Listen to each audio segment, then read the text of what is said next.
It's December. 2013. And this is the BASACast.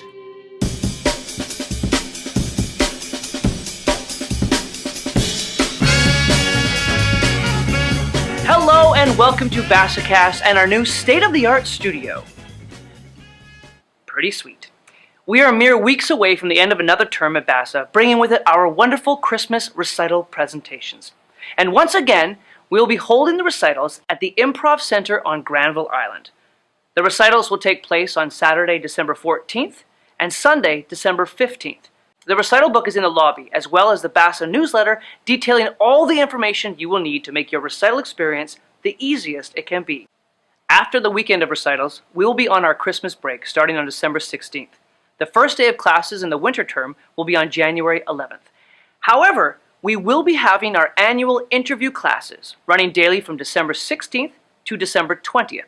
So, if you have an interview scheduled for January, then this is the perfect opportunity to hone your interview skills with one of our highly trained instructors. If you are interested in an interview class, talk to your instructor today.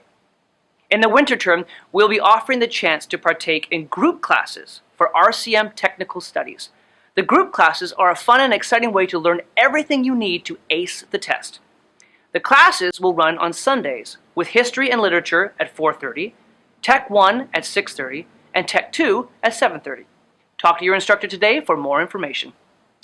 With winter a few weeks away and the Winter Olympics just around the corner, we thought we would take a look at some of our incredible Canadian athletes in a segment entitled The Right Stuff in the White Stuff.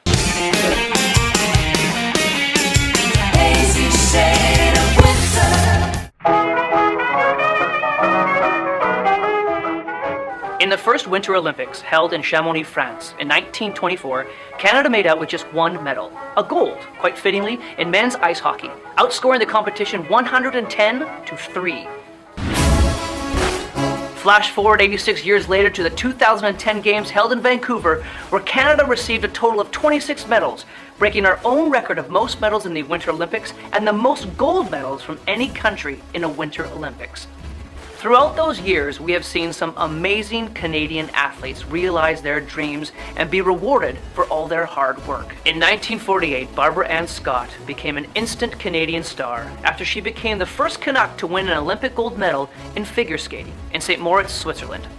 The sport had been long dominated by Europeans, but Scott kept her composure during her program while fighter jets flew overhead and glided to a gold on an ice surface that was torn up by a hockey game played the night before. Becky Scott did something at the Salt Lake City Games in 2002 that very few Olympic athletes have ever done. She won bronze in the 5-kilometer cross-country skiing, but it wasn't the bronze that was amazing. 2 years later, she was awarded the gold and the silver medal after the two Russian skiers that had placed first and second were disqualified for using performance-enhancing drugs. Jamie Salé and David Pelche will forever be remembered in the annals of figure skating lore. In 2002, at the Salt Lake City Games, Salé and Pelche were poised to take the gold medal. The Russian skaters before them had faltered in their program, and with a flawless execution on the ice, Salé and Pelche waited for their high scores. Instead, the arena erupted in boos as the judges awarded the gold to the Russians. A judging scandal ensued that eventually would change the way figure skating was judged. Salé and Pelche were eventually awarded the gold medal, but will be most remembered for their composure during such a tumultuous time. In the 1980 Games in Lake Placid, Steve Podborski won bronze in the men's downhill skiing, marking only the 5th time a Canadian received a medal in this European-dominated sport. However, away from the Olympics, Steve belonged to an elite group of Canadian skiers known as the Crazy Canucks. From 1975 to 82, Ken Reid, Dave Murray, Dave Irwin, and Steve Podborski were the equal of the best European teams.